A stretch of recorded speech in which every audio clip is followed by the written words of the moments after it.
Hey hi, how to talk to anyone episode number 10. இந்த 10 எபிசோடாவே நம்ம மத்தவங்ககிட்ட எப்படி பேசுறது அதை பத்தி தான் பார்த்துட்டு வந்துட்டு இருக்கோம். இதுல முக்கியமானது கம்யூனிகேஷன். அந்த கம்யூனிகேஷன்ல இடைப்பட்ட ஒரு வார்த்தை இருக்குல்ல, யூ. ஸ்மார்ட்டா பேசுறவங்க எல்லாரும் இந்த யூ டெக்னிக்கை பயன்படுத்துறாங்க. எப்படின்னா, ஃபார் எக்ஸாம்பிள் யாரோ ஒருத்தர் இருக்காங்க, அவங்கள ஃபர்ஸ்ட் டைம் நாம வந்து ரெஸ்டாரண்ட் கூப்பிட்டாகணும். நாம சொல்றோம், இந்த டவுன்ல ஒரு நல்ல ரெஸ்டாரண்ட் இருக்கு, நாங்க சாப்பிட போறோம், நீங்களும் எங்களோட வந்து ஜாயின் பண்ணிக்கோங்களேன் அப்படின்ட்டு. அவங்களுக்கு வந்து ஒரு டவுட் வருது, இவன் நல்ல ரெஸ்டாரண்ட்னு சொல்றது அங்க இருக்க அட்மாஸ்பியரியா அல்லது அங்க இருக்க ஃபுட்டையா அப்படின்ட்டு ஒரு டவுட்லயே ஹெசிடேட்டாவே அவங்க ஒரு ஆன்சர் கொடுக்கலாம். அதுக்கு பதிலாக நீங்க எப்படி அவங்கள கூப்பிடுறீங்கன்னா, உங்களுக்கு பிடிக்கும்னு நினைக்கிறேன், நம்ம டவுன்ல ஒரு நல்ல ரெஸ்டாரண்ட் இருக்கு, நாங்க சாப்பிட போறோம், நீங்களும் வாங்கல அப்படின்ட்டு. இப்போ அவங்க எடுக்கிற டெசிஷன் மேக்சிமம் எஸ்ஸா தான் இருக்கும். எப்படின்னா, அவங்க யோசிக்கிறதுக்கு முன்னாடியே அவங்க மைண்ட்ல ஒரு பெர்ஸ்பெக்டிவ செட் பண்ணியாச்சு.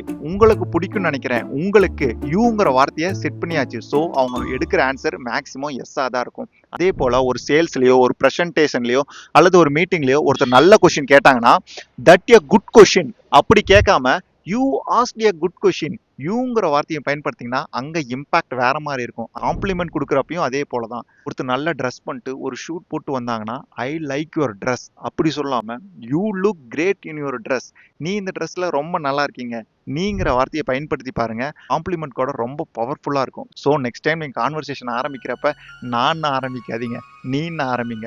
நான் சொன்ன இந்த யூ டெக்னிக் உங்களுக்கு புதுசாகவும் இருந்தது, பிடிச்சும் இருந்ததுன்னா கமெண்ட்ல யூ மேஜிக்னு டைப் பண்ணிட்டு போங்க. நெக்ஸ்ட் வீடியோல சந்திக்கலாம். பாய்.